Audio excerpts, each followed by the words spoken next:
New York City's police union is blasting new proposed legislation that would make use of force by officers a last result, justifiable only after de-escalation, verbal warnings, and non-lethal options have been exhausted.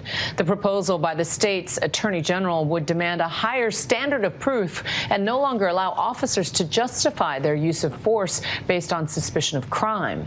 The city's union says if this passes, quote, more cops and regular New Yorkers are going to get hurt.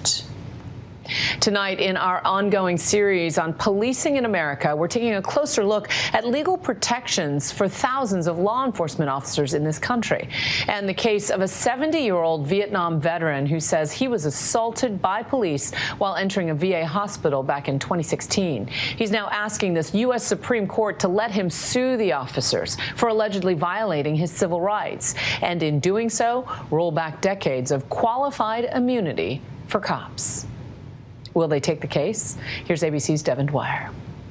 70-year-old Vietnam vet Jose Oliva knew the screening routine at El Paso's VA. I went to the VA regularly 3-4 times out of the year. Security camera footage showing him at the checkpoint on his way to the dentist in February 2016.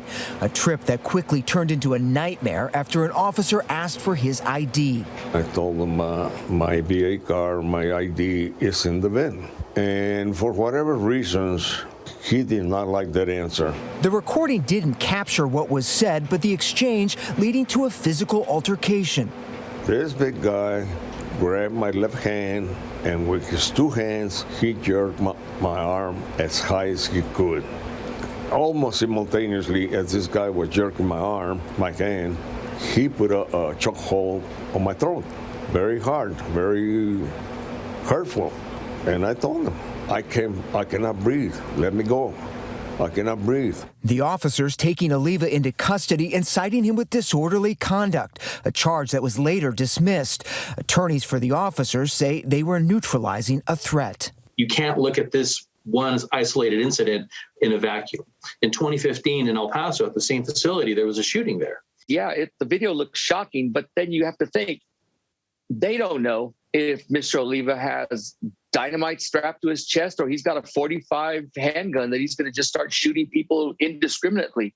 Oliva's attorneys say the use of force was excessive, permanently damaging his shoulder and injuring one of his ears and throat. There's just no way any reasonable person can watch that video and think that there was any reason for those VA police to do what they did to Jose.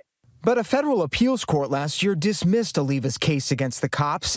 Its decision citing a Supreme Court rule since 1971 that sharply limits the right of Americans to sue federal officers under the Constitution. And even if the suit could go forward, the court has also said officers may invoke qualified immunity, an extra protection against personal liability against constitutional violations in most cases, in place for more than 50 years. Qualified immunity protects officers unless the plaintiff in the case can find a prior court decision with virtually identical facts, holding those facts and conduct unconstitutional. So if you're a federal officer, I mean, this is like a double high bar. It is a double high bar. It is a double protection. Accountability for law enforcement, especially federal officers, is under intense scrutiny nationwide. After scenes like these during last summer's protests for racial justice involving legions of federal agents, many unidentified, performing policing functions normally left to state and local agencies. Not only are there more agents and special agents and officers, but they are doing more in the way of policing than has typically been the case with regard to our historically very limited federal police apparatus. 20 years ago, there were 88,000 federal officers, most working on the border or in federal prisons. Today, they number more than 132,000. Congress granted those federal officers greater protection from civil lawsuits than their state and local counterparts. That way they can do their job and not have to be second guessing. We don't want our frontline security officers having to make these type of legal decisions when they're in life or death situations or circumstances. Critics say the data doesn't back up those claims. I spent 5 years as a cop. I tend to trust generally in the professionalism of other officers, and I find it very infantilizing when someone says that concerns about possible prospective lawsuits, purely speculative lawsuits, are going to be so strong that those fears are going to keep an officer from doing their job. I just don't buy that. This officer has threatened me. For many victims of alleged police abuse, civil claims are the only avenue for justice, and qualified immunity is a major sticking point. A Reuters investigation found police won 43% of federal excessive force cases from 2014 to 2017, invoking qualified immunity. Over the next 3 years, it increased to 56%. A trend some say underscores the need for reform. The Supreme Court talked about it as a good faith defense. If the officer believed that what they were doing was constitutional, that there should be some manner of protection. But the Supreme Court's desires to protect more and more officers has led them to create a standard that is more and more difficult to meet. Negotiations in Congress over a sweeping bipartisan police reform bill in honor of George Floyd are now stalled over whether to eliminate qualified immunity.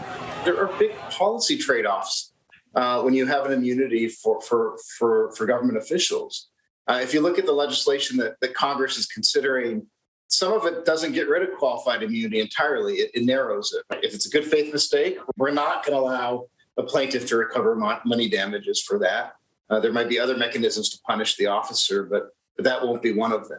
More than 24 states are considering their own limits on legal immunity for cops, but Jose Oliva is hoping the Supreme Court will take his case and set a new national standard. Qualified immunity is basically too broad. It's not specific.